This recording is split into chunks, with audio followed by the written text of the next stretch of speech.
Ndamuka muna sindi kudama faera. Asina kukanikwa nezvipanera.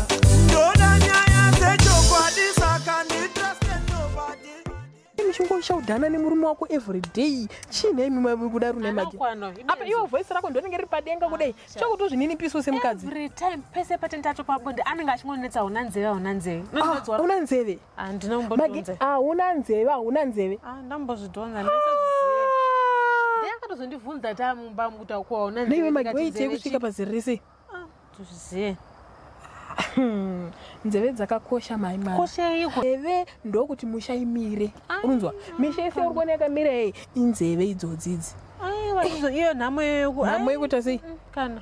Aiwa zvorwadza. Uona kuti kana usina nzeve ka ungofanira chigaba chisina kana lid kuti mhepo inopinda chiporza chipinda zvayo. Murume wako uyu angofanira munhu anofambira madhaka. Wokuti paari kufamba anenge achingotsvedza, anogona kutsvedzera mberi kana kutsvedzera mumashure kuvhomoka kudai so.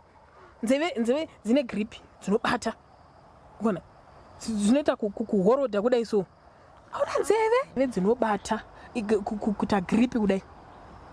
Unzwa? Dzakakosha nzeve pamunhu mukadzi. Kana zvinorwadza ndozviita sei? Aiwa kana.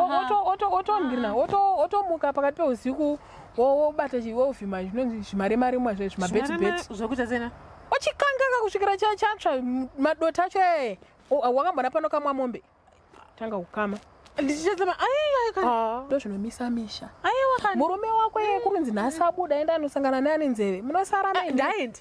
Ndainomutsvaga nenzeve. Ndozvanda kuona izvo. Andinoona kuti kutosheka kwemita imba. Achipopotera nzeve. Inongotanzi matoizi murume angu matoizi paari ndapi? Ndisingatoo matoizi. Mamba futubhoroka. Iro wani iroro. Football aiwa. Zvekuti ane wani kana kuti chiwa urema homba meme. Saka ndari pasanuro waitotuka ndanditozvenze. Nangu handizi. Ashandi kukudza magi chekuti murume wako akazonza abuda aenda kune vane nzeve. Unochema mai ne. Ndoda kuona mai. Maiwi. Ndikudza chekuti chinomisa musha. Kana. Gadzirisa musha wa baba. Gadzirisa musha wa baba. It's my personal choice, my body, my choice. Andisira kudonza. Musha ndewa baba uyu. Ausisiri wako. Aiwa no thank you. Iye ndadonza yake tu. Zviri kwauri ashanda ngokudza kuti nzeve dzakakosha pamamarriages zvisina mabhuku kana kuti chii chachema mangwana ndatongokudzawo taikuoneana magi muchizvida muchifamba-famba chingoni makakwana izvo hamuna nzeve shamwari gwengarani tabuda unoti makigo andomba nomawana Itonyaya mabasi tuoku. Zirikupisa panike kasi tuoku.